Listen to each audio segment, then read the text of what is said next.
Esse vídeo será baseado nos conhecimentos da psiquiatra Dra. Anna Lembke. Então, bora começar. Nas palavras dela, uma das maiores descobertas da neurociência nos últimos 100 anos é o fato de que o prazer e a dor compartilham o mesmo espaço, ou seja, a mesma parte do cérebro que processa o prazer também processa a dor, e eles funcionam como lados opostos da balança. Portanto, quando nós fazemos algo que é prazeroso e que reforça uma recompensa, a balança passa a pender para o lado do prazer. Mas quando nós passamos por algo doloroso, como cortar o dedo, ela passa a pender para o lado da dor. Mas uma das regras gerais que regem esse equilíbrio é a sua tendência a se manter nivelado, pois o cérebro não quer ficar inclinado para um lado por longos períodos, seja para a dor ou para o prazer. Portanto, ele vai trabalhar super duro para restabelecer o equilíbrio dessa balança, processo esse que também é chamado pelos neurocientistas de homeostase.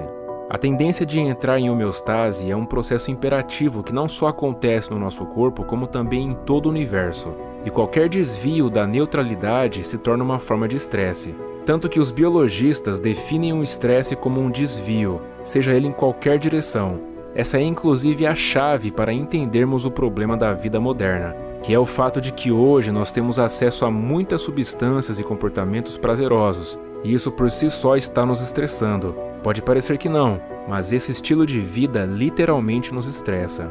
Então, quando nós fazemos algo que é obviamente prazeroso, pelo menos para a maioria das pessoas, como tomar cerveja, jogar videogame ou comer chocolate, nós fazemos uma leve inclinação para o lado da balança relacionada ao prazer e temos uma liberação de dopamina no nosso sistema de recompensa cerebral, que é uma parte do cérebro evolutivamente conservada filogeneticamente, mas muito antiga, pois não tem mudado em nada nos últimos milênios e é idêntica ao de outras espécies, como por exemplo a do lagarto. Inclusive é por isso que essa parte também é chamada de cérebro reptiliano.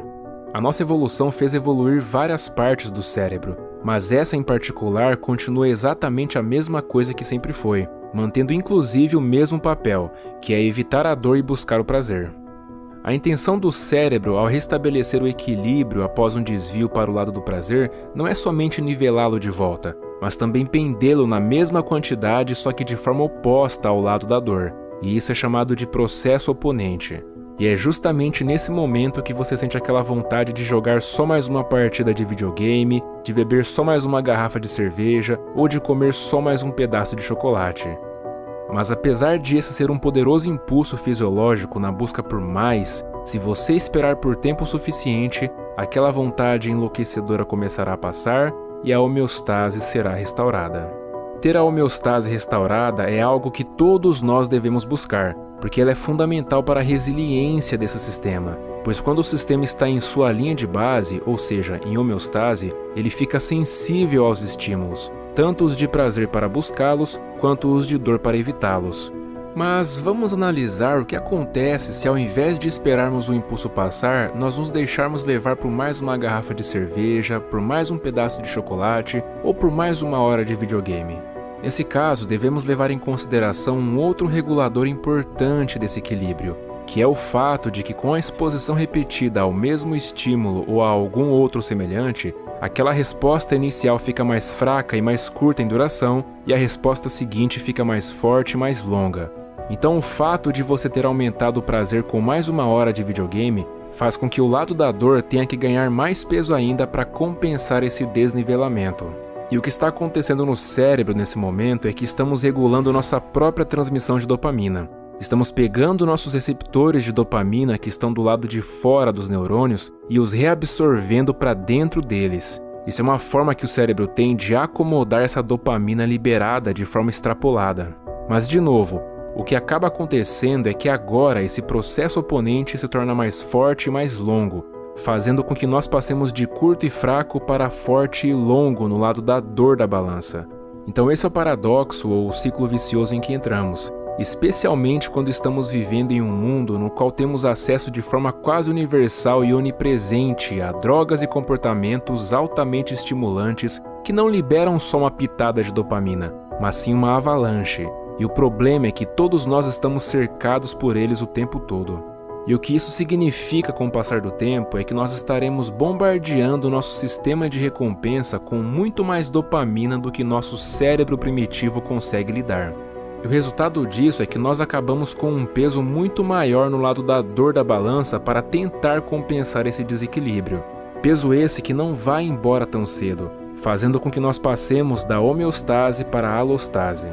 A alostase é quando o nosso corpo tem que trabalhar extremamente duro para restabelecer a homeostase. E quando ele não consegue fazer isso através de seus mecanismos normais, isso muda nosso ponto de ajuste. Portanto, agora nós temos aquele peso imenso no lado da dor que não vai embora. E mesmo que nós esperemos por um tempo, ele permanece lá, fazendo com que agora seja muito fácil a balança pender para o lado da dor e extremamente difícil pender para o lado do prazer. E quando chega nesse estágio, se pararmos de usar estímulos pesados para tentar compensar, nós entramos num estado de abstinência com sintomas como ansiedade, irritabilidade, insônia, depressão e um forte desejo pela droga. Então é esse que de fato é o problema. Se você pegar os dados de depressão, ansiedade e suicídio por todo o mundo hoje, vai ver que eles estão aumentando disparadamente.